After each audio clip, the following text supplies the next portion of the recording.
Jadi begitu kehidupan. Kenapa bisa terjadi mudahnya begitu? Karena enggak ada perlindungan. Enggak ada perlindungan. Rata-rata orang yang terjebak dan diculik, dijebak oleh syaitan, rata-rata memang enggak hidup dengan perlindungan yang Allah berikan jurus-jurusnya kepada Nabi sallallahu alaihi wasallam. Maka sering baca habis solat, penguat kita apa? Itu adalah al-mu'awwizat.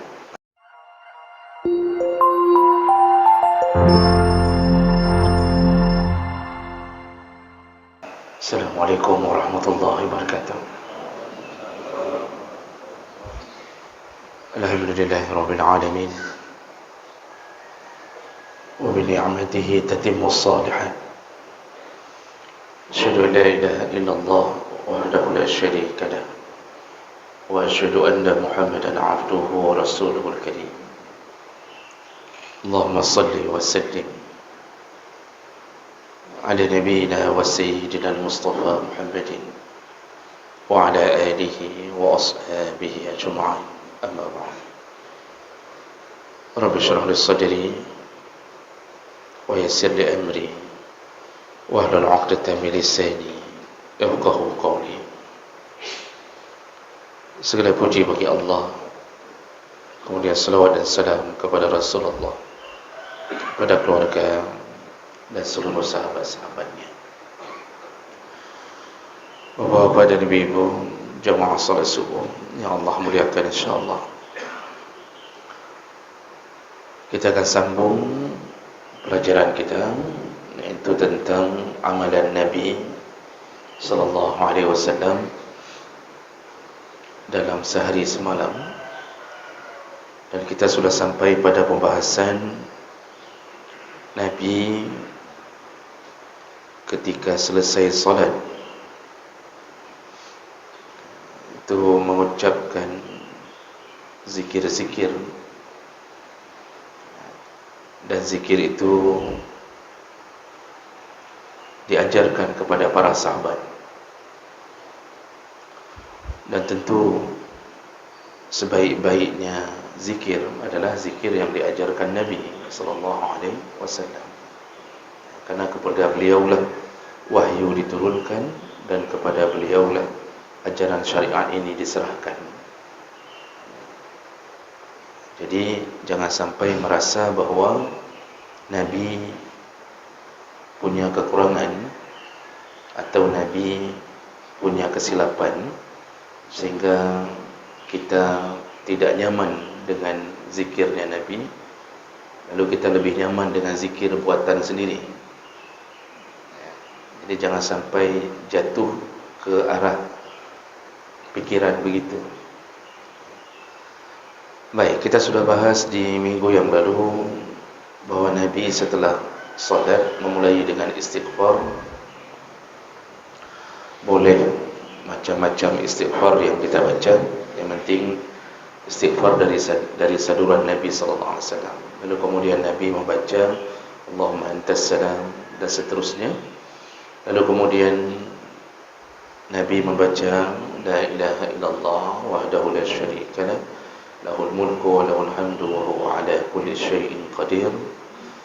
Lalu disambung dengan la haula wa la quwwata illa billah, la ilaha illallah wa la na'budu illa iyyah, lahul ni'matu wa lahul fadlu wa lahus sana'ul hasan. Lalu bersambung dengan hadis yang lain, la ilaha illallah wahdahu la syarika lah, la ilaha illallah wa la na'budu illa sebentar. Dia menyebut dah baca duduk ni. Disambung dengan hadis yang lain, la ilaha illallah wahdahu la syarika lah, lahul mulku wa lahul hamdu wa huwa ala kulli syai'in qadir.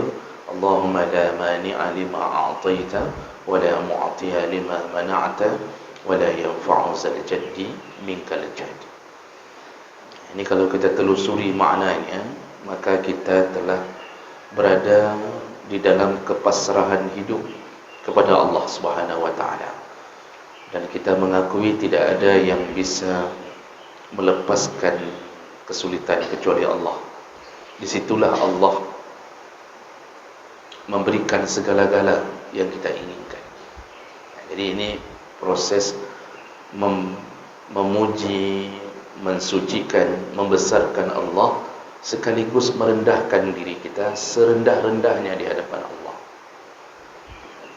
Makanya tadi kalimat Allahumma la mani'a lima a'taita, ya Allah, tidak ada yang bisa mencegah kalau engkau ingin memberikannya kepada kami. Wala mu'tiya lima mana'ta, dan tidak ada yang bisa memberi seandainya engkau mencegahnya daripada kami. Jadi kita benar-benar hanya engkau yang mampu melakukan dan menolong kami, ya Allah. Jadi walaupun berkumpulnya 1000 jin dan manusia, atau seluruh alam berkumpul ingin mencelakakan kita, tidak akan celaka kecuali dengan izin Allah. Tapi kalau Allah ingin mencelakakan kita, walaupun backing kita seluruh alam, tetap celaka. Dan ini kita ucapkan tiap selesai salat 5 waktu, diiringi dengan hati yang penuh tawakal. Disitulah sumber keselamatan. Yang jadi masalah apa? Kita tidak pernah ucapkan lagi itu. Kita tinggalkan zikir Nabi. Makanya di minggu yang lalu saya sudah bilang bahwa ini harus dibiasakan. Mungkin kalau kita maklumi, misal setelah salat, kalau imam itu kan menyesuaikan keadaan, ada yang mau pergi, ada yang hajat, maka dimaklumi imam memangkas zikir. Tapi kita pribadi kalau ada waktu yang panjang, itu perpanjanglah zikir, karena kita ini yang wajib bersama imam itu hanya sampai pada salam. Kita ini yang wajib bersama imam itu hanya sampai pada salam. Setelah itu enggak wajib bersama imam. Oh, imam membacanya begini, kita baca lain pun tidak masalah, tidak bermasalah. Baik, kita sambung.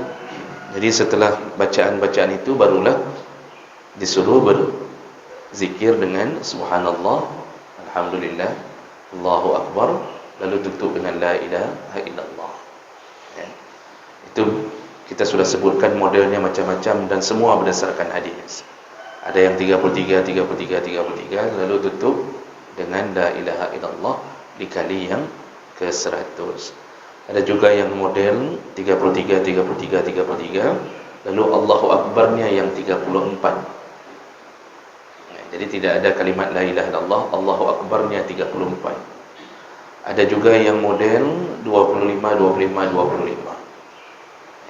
Ada yang disatukan, subhanallah walhamdulillah wala ilaha illallah wallahu akbar, cukup 33 kali saja. Nah, yang paling ringan berdasarkan hadis riwayat Tirmizi, yaitu hadis dari Abdullah bin Umar, 10 kali, 10 kali, 10 kali. Itu dibolehkan. Itu bagi mereka yang harus fingerprint jam-jam 6:30, boleh lakukan itu, ya. Jadi Bapak Ibu yang Allah muliakan, berikutnya, ketika kita berzikir dengan menghitung jumlah itu jumlah tauqifi. Tauqifi itu maksudnya jumlah yang ditentukan Nabi. Oh, kita mau tambah boleh, tapi khusus untuk ba'da salat Nabi menetapkan 100 atau dengan bilangan-bilangan tadi. Itu bilangan tauqifi, itu bilangan yang tentu hanya Allah dan Nabi yang tahu. Kenapa harus 100? Kenapa yang ini 33? Kita hanya sami'na wa ata'na. Tidak perlu mencari hikmah dan tidak perlu ilmu cocokologi. Tak bercocok-cocoknya boleh. Berarti menyorumu tanya ona leplo-leptul. Itu tak perlu gitu. Sami'na wa ata'na. Karena ada bilangan-bilangan yang tauqifi, itu kita tak tahu hikmahnya. Dan haruskah tepat? Haruskah tepat begitu? Tentu kita usahakan untuk mendapatkan fadilah, diampunkan dosa, ya usahakan bilangannya tepat. Tapi yang namanya kita manusia kan mana ada tepat-tepat sekali. Kita hitungnya di jari 33, di mulut baru 25. Bak jaro lepuleh. Tapi di mulut baru 25. Ada yang kebalikannya. Di jari baru 25, di mulut sudah 33. Nah, lebih-lebih bacul selama keyakinan kita menghitung. Kita ini kan manusia kadang-kadang punya kesilapan. Apalagi yang dulu waktu SD matematika cuma dapat nilai sekian kan. Menghitung pi hana gedung cara begitu. Itu dimaklumi. Bukan kadang-kadang bukan 100 menjadi 101, 102. Itu tidak menyebabkan sebuah masalah besar. Allah melihat ketaatan kita dalam mengikuti Nabi sallallahu alaihi wasallam. Nah, sebaik-baiknya menghitung zikir adalah dengan jari. Saya mengatakan sebaik-baiknya, bukan harus dengan jari. Karena selama ini kadang-kadang ada yang terlalu ekstrim dalam masalah ini sehingga membid'ahkan orang yang menghitung dengan tasbih. Jadi langsung yang hitung dengan tasbihnya bid'ah. Bid'ah. Padahal kalau kita baca literatur kita, tidak disebutkan oleh banyak ulama tentang hukum tidak boleh menghitung selain jari. Nabi SAW menganjurkan kalau bisa hitung tasbih itu, hitung jumlah bilangan itu paling bagus memang dengan jari. Kenapa? Ada hadis riwayat Ahmad, Tirmizi dengan derajat yang hasan. Rasulullah berkata, "Sabbihna wa'aqidna bil asabi'." Bertasbihlah engkau lalu hitunglah bil asabi'. Hitunglah dengan jari. Kata Nabi, "Fa innahunna mas'ulan mustantaqan." Karena nanti jari-jarimu akan ditanya lalu dijadikan saksi atau diperiksa oleh Allah SWT. Nantikan keadaan kita di hari kiamat, kita ini tak bisa bicara lagi dengan mulut, tapi semua yang lain berbicara, baik dosa maupun amal saleh. Semua bersaksi. Salah satu yang akan bersaksi adalah tangan dan kaki. Tangan ini akan mengatakan, "Ya Allah, inilah jari-jari yang selalu menyebut-nyebut namamu, menghitung-hitung kebesaranmu setelah selesai salat 5 waktu." Ini semua mas'ulat. Inilah kekuatan saksi dari jari kita sendiri. Nah, ini adalah perkara yang sunnah, bukan wajib dengan jari, perkara sunnah. Karena ada beberapa keterangan sahabat dulu pernah mengumpulkan batu. Bahkan ada keterangan Abu Hurairah, ada keterangan dari Abu Hurairah, ada beberapa sahabat menghitung dengan batu. Dan ada seorang perempuan di masa Nabi, ketika Nabi menjumpainya, dia sedang mengumpulkan batu untuk menghitung zikir. Lalu Nabi mengajarkannya, yang sebaiknya hitunglah dengan jari. Karena batu, bawa musabah, alat tasbih itu, nanti kadang-kadang ada yang menghitung dengan ten-ten itu, yang bak cincin, ditaruh di cincin, digeti-geti itu. Karena itu semua itu adalah wasilah. Sebagaimana jari menjadi wasilah, maka benda yang lain wasilah. Itu bukan maqasid. Tujuannya bukan itu. Tujuannya adalah zikir, tasbih. Itu hanya wasilah, pengantar menuju ke zikir. Maka wasilah selama tidak mengganggu maqasid, itu tidak mengapa. Yang maksud awal adalah zikir, sedangkan alat itu hanya wasilah. Jadi kalau wasilah enggak boleh, maka jari pun enggak boleh, karena itu kan cuma untuk menghitung jari. Cuma kelebihannya dengan menghitung pakai jari, ada dalil yang menyebutkan dia jadi saksi. Tapi menghitung dengan batu pun, maka mungkin insya-Allah batu itu pun menjadi saksi. Namun paling simple, mudah, dekat dengan kita, tidak berat, maka hitunglah dengan jari. Hitungnya macam-macam model, Pak, tergantung. Tergantung. Tapi kita punya buku-buku jari, 1, 2, 3, atau kita ambil dari ujung 1, 2, 3. Ada 5 jari. Berarti satu jari ini ada 15. Tinggal hitung saja. Hitung saja begini. Kemudian balik sekali lagi. Dah, sudah 30. Yang 3 hitung sendiri. Selesai di situ.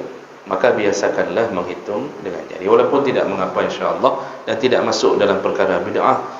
ya, orang-orang yang ingin menghitung dengan tasbih. Kemudian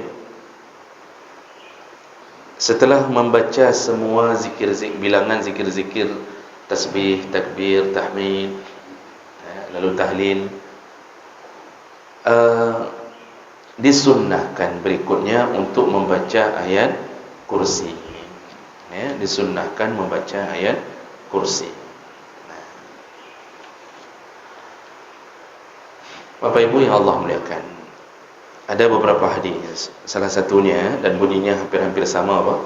Salah satunya yaitu hadis riwayat Nasa'i, disahihkan oleh Imam Al-Munziri. Rasulullah sallallahu alaihi wasallam, ini hadis dari Abi Umamah radhiyallahu anhu, qala Rasulullah sallallahu alaihi wasallam, man qara'a ayatal kursi, barang siapa yang membaca ayat kursi, dubura kulli salatin maktubah, barang siapa yang membaca ayat kursi setiap selepas salat 5 waktu. Nabi langsung menegaskan, yang baca istiqamah membaca ayat kursi selepas salat 5 waktu, dubura kulli salatin maktubah, lam yamna'hu min dukhulil jannah illa al-maut, tidak ada yang bisa mencegahnya masuk surga setelah kematiannya. Ini hadis-hadis ini tidak ada yang membantah, tidak ada yang mengatakan dhaif, tidak pun khilaf. Maka salah satu zikir yang hari ini paling banyak ditinggalkan, yaitu orang tidak lagi membiasakan membaca ayat kursi. Padahal Nabi sudah mengatakan, kalau mati meninggal dunia setelah istiqamah dengan ayat kursi ini, tidak ada yang bisa mencegahnya untuk masuk surga.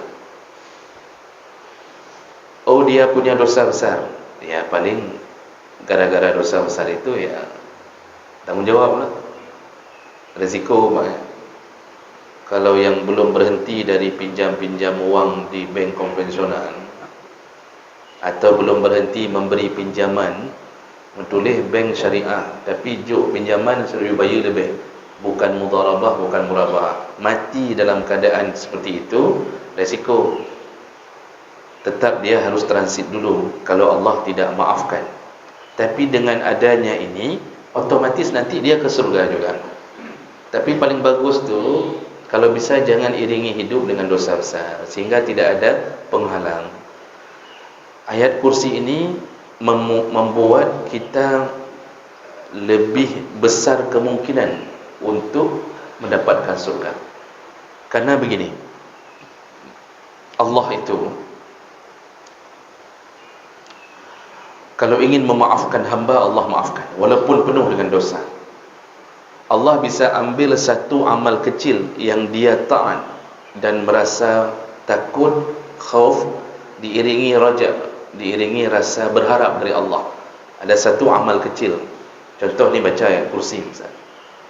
Kita rasa berharap kita masuk surga, dan kita yakin sekali janji Nabi ini, Allah bisa hapuskan berbagai macam dosa dengan mengandalkan satu amal kecil. Allah bisa lakukan itu. Itu suka-suka Allah. Karena negara ini, dunia ini, bumi ini, langit, itu semua milik Allah, kerajaan Allah. Suka-suka raja lah. Majina orang galak-galak raja. BBM suka-suka, Pertalite 10,000 ditakan terus. Dikasih naik terus pertama, suka-suka raja, padahal periode cuma sebentar. Itu saja sudah suka-suka raja. Maka Allah malikal mulki, suka-suka Allah. Kalau Allah ingin ambil ini, lalu Allah katakan, kadang engkau melakukan ini taat kepadaku, berharap kepadaku, ku ampunkan semua dosamu, masuklah surga. Itu besar kemungkinan. Tapi kalau cuma zikir ayat kursi saja, enggak pernah solat, insya-Allah juga besar kemungkinan dalam neraka langsung. Karena zikir ini setelah solat. Zikir ini setelah solat. Jadi tetap solat itu menjadi pintu utama. Jadi Bapak Ibu yang Allah muliakan, contoh misalnya seorang pelacur dalam hadis riwayat Muslim, seorang pelacur memberi minuman seekor anjing. Itu hadis tentang pelacur itu ada dua. Satu hadis menyebutkan seorang laki-laki di Bani Israel, satu lagi menyebutkan pelacur. Memang pelacur disebutkan, memberi minuman seekor anjing. Kerja pelacur memberi minum seekor anjing, tapi ketika dia beri minum seekor anjing, dia benar-benar ikhlas mengharap keridaan. Di situ ternyata kata Nabi dia masuk surga, padahal kerjanya melacur. Makanya Bapak Ibu yang Allah muliakan, dawamkan ayat kursi setelah salat. Berkibancara, berotomatis.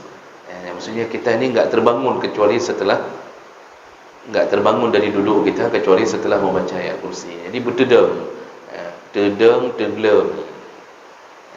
Karena ada orang itu dipanas-panasi sama syaitan. Kebedah haju, nama pun retretan. Makanya model ada yang tidak zikir, pantatnya panas, menggerak kena ejak. Ini harus dipaksa, amal itu harus dipaksa. Maka paling bagus itu zikir itu dilatih. Dilatih untuk berurutan baca seperti zikirnya Nabi. InsyaAllah mulut terbiasa. Kemudian berikutnya, setelah membaca ayat kursi, disunnahkan qiraatu al-mu'awwizatain, disunnahkan membaca mu'awwizat, iaitu ayat-ayat perlindungan. Mana ayat perlindungan? Iaitu qul huwallahu ahad, qul a'udzu birabbil falaq, qul a'udzu birabbin nas.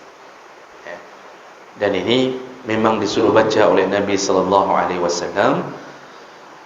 Dari hadis Uqbah bin Amir radhiyallahu anhu qala, amarani Rasulullah sallallahu alaihi wasallam an aqra bil mu'awwizat dubura kulli salat. Kata Amir, Uqbah bin Amir, kami atau aku disuruh oleh Nabi setiap habis salat membaca 3 qul, iaitu mu'awwizat, al-ikhlas, al-falaq dan an-nas. Dan ini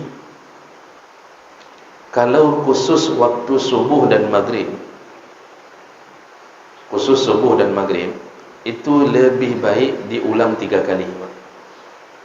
Baca sekali pukul, ulang sekali lagi, baca lagi 3 kali. Kenapa? Karena ada hadis lain yang menyebutkan barang siapa yang membaca 3 ayat ini setiap pagi dan setiap petang.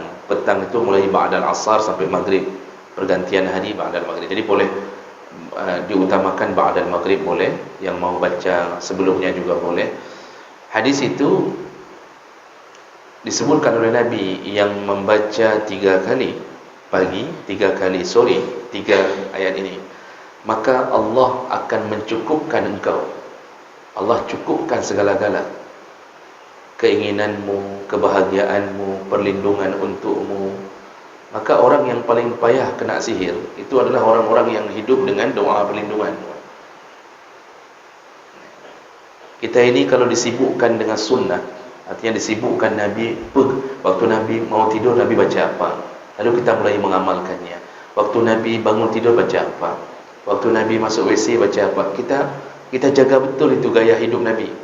InsyaAllah Pak, seumur hidup kita tidak mudarat dengan perkara yang menjadi andalan hasadnya orang. Dan salah satu bentuk hasad adalah sihir, atau paling kurang enggak sihir, gangguan syaitan. Susah syaitan masuk ke dalam jiwa untuk membuat kita maksiat, susah. Itu kelebihan orang yang menjaga hidup seperti gaya hidup Nabi.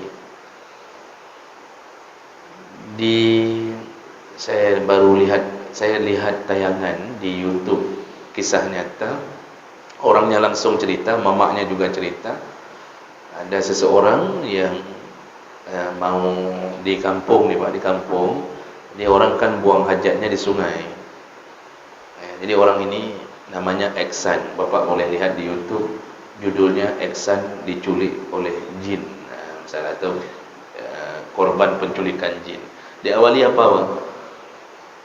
Mau buang hajat ke sungai. Buang hajat kan ke sungai, orang kampung kan lagi ni kan, mau buang hajat ukur buang. Jadi ya namanya buang hajat, walaupun bukan bentuk kamar mandi, itu tetap disunnahkan baca doa. Yang Biasalah orang-orang mungkin di kampung tidak tersentuh dengan dunia ini, sehingga nggak ada bacaan apa-apa. Nah kemudian ketika dia mau turun ke sungai, ditepuk. Bahasa Acehnya kena tepuk. Bahasa Aceh tepuk juga. Ditepuk dari belakang tengkuknya, langsung hilang kesadaran, dan dia kemudian hilang sampai 3 hari. Masuk berita kehilangan 3 hari penduduk di kampung itu, ansih muda. Lalu diturunkanlah tim pencari, sampai tim SAR. Ada sekitar 200 orang mencari. Dalam 2 hari tidak ditemukan. Hari ketiga ditemukan dalam keadaan tergeletak di samping sungai, tidak sadar diri, lemas, begitu saja. Silakan lihat nanti di YouTube tayangannya ini kisahnya. Dan ibu mertuanya itu ketika proses mencari itu melihat dia ada di puncuk pohon bambu. Jadi ibunya yang nunjuk itu dia di puncuk pohon bambu, tapi yang lain enggak nampak. Yang lain tidak nampak. Nah akhirnya enggak ditemukan juga. Jadi yang lain enggak bisa lihat, enggak ada nampak apa-apa. Cuma ibunya yang lihat dia ditidurkan di pucuk pohon bambu.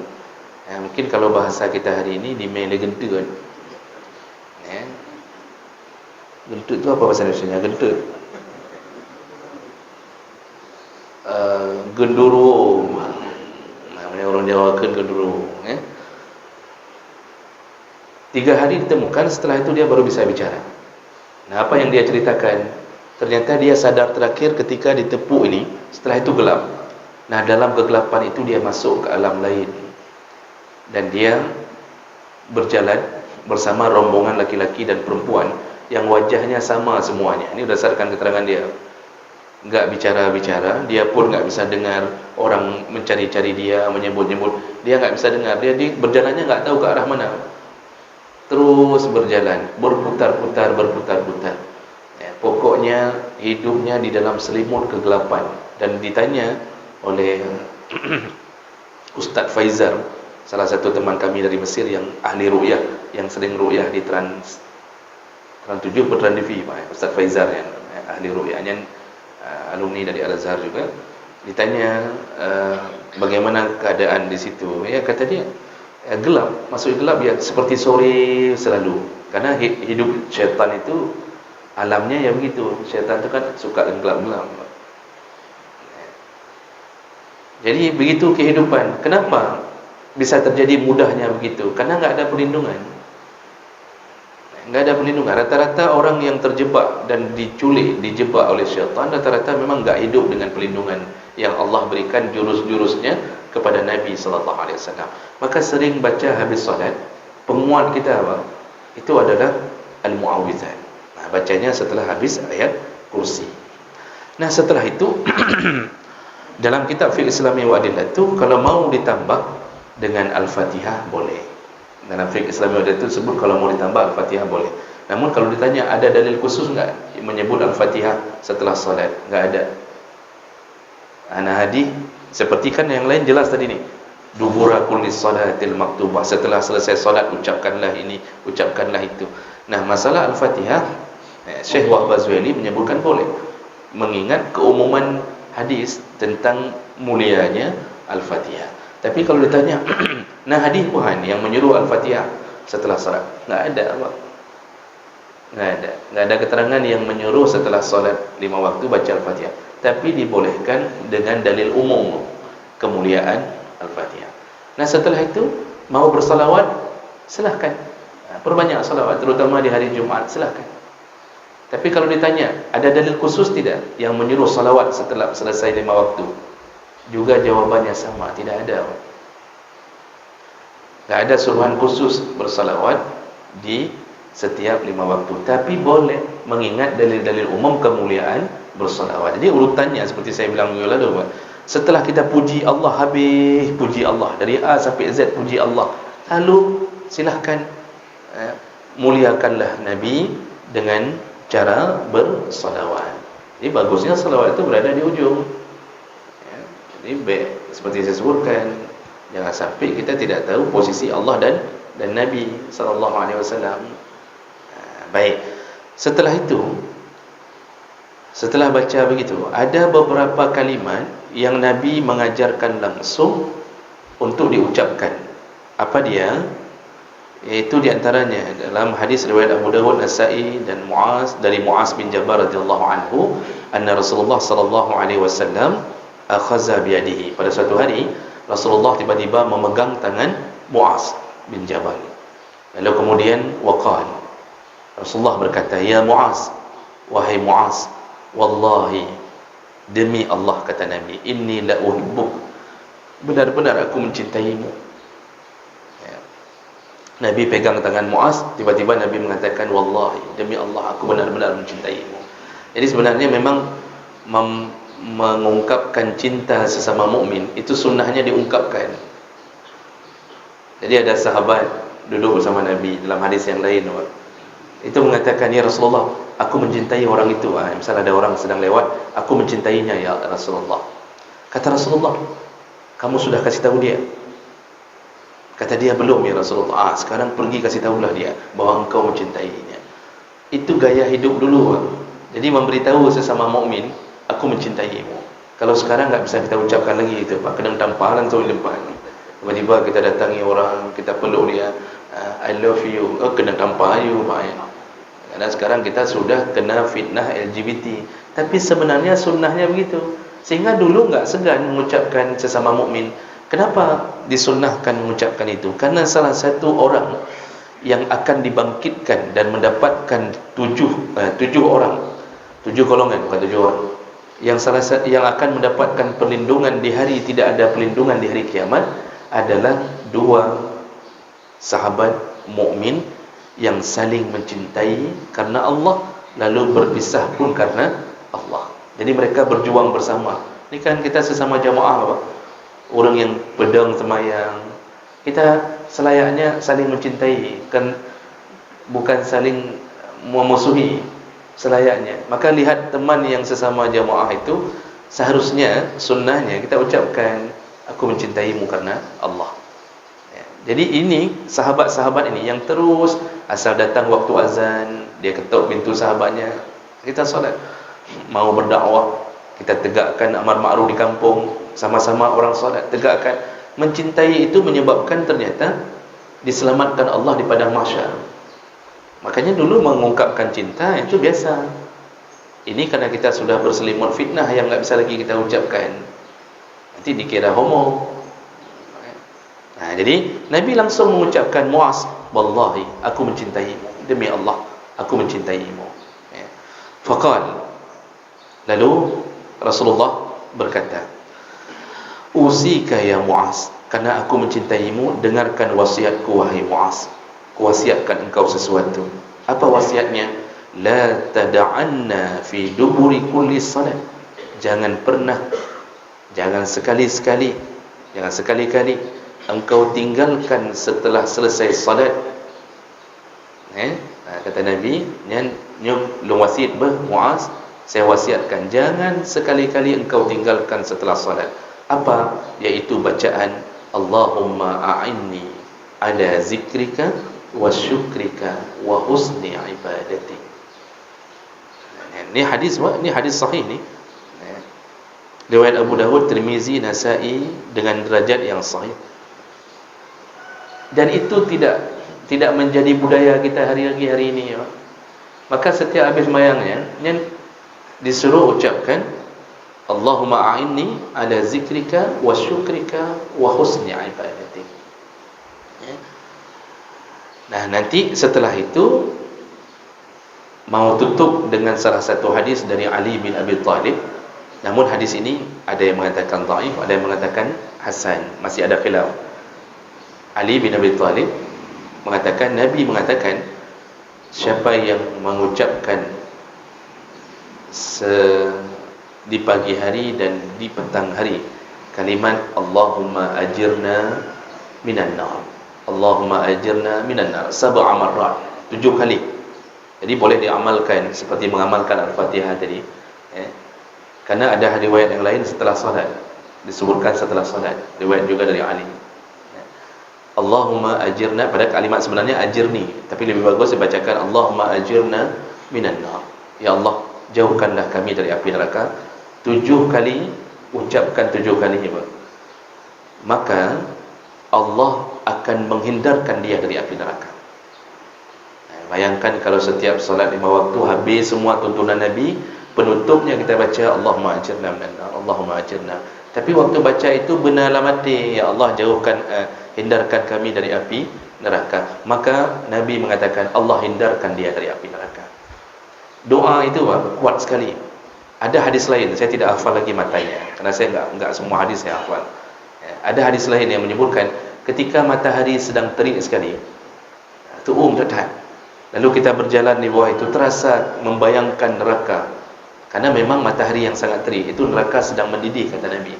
Matahari yang sangat terik itu neraka sedang mendidih. Lalu kita ucapkan Allahumma ajirni minan nar, Allahumma ajirni minan nar. Kita rasa takut, kita matahari saja enggak sanggup tahan. Terucap di mulut kita, ya Allah hindarkan aku dari api neraka, hindarkan aku dari api neraka. Maka neraka menjawab. Barang siapa yang mengatakan itu, neraka menjawab, ya Allah hindarkan dia dariku. Makanya jangan remehkan permintaan-permintaan seorang hamba kepada Allah. Kita ini kan hamba, yang tentukan Allah.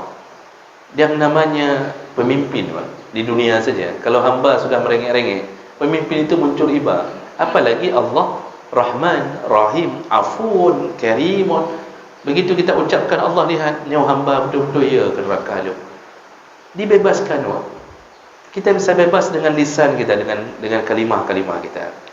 Tapi sekali lagi, kalau ucapkan itu terusan tapi hana sembahyang lu, ya menghambur cinta neraka. Okey, baik.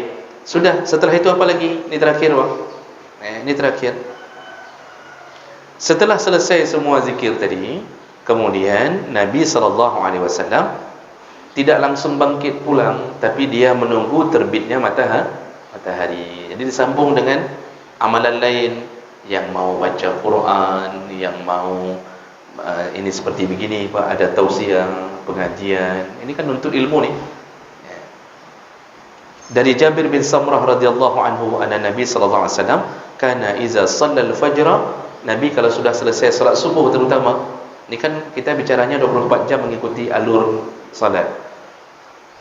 Jadi kalau Nabi setelah selesai salat subuh, jalasa fi musallahu, dia duduk di atas sajadahnya hatta tatlu asy-syam hasanan, sampai benar-benar terbit matahari. Ini ada beberapa hadis, Pak. Dia dalam hadis yang lain, riwayat Muslim dari Sama' bin Haram, dia mengatakan bahawa kami pernah duduk bersama Rasulullah, kemudian kami melihat Rasulullah kana la yaqumu min musallahu, Nabi enggak bangkit dari tempat salatnya, allazi yusalli fihi as-subha, setelah selesai salat subuh dia enggak bangkit dari tempat salatnya, hatta tatlu asy-syam, sampai benar-benar terbit matahari. Fa iza tala'a asy-syam qam, kalau sudah terbit matahari barulah beliau bangkit. Wa kanu yatahaddatsun fayaquzuna fi amri al-jahiliyah fayadhakun wa yatabassam. Ini perawi hadis ini kemudian menyambung, kami setelah terbit matahari, kemudian kami berbicara-bicara tentang kebodohan kami di masa jahiliyah. Itu enggak penting cerita itu. Tapi yang penting apa? Ternyata Nabi nunggu sampai terbit matahari. Nah, nanti setelah itu baru muncul ini tulu' itu awal terbit. 15 menit setelah tulu' itu syuruk. Jadi tulu' awal terbit. Nanti waktu syuruk. Jadi kalau tulu'nya 6, sekarang 6 berapa? 40 ya. 6.40 atau 6.45? 6.45 sekarang.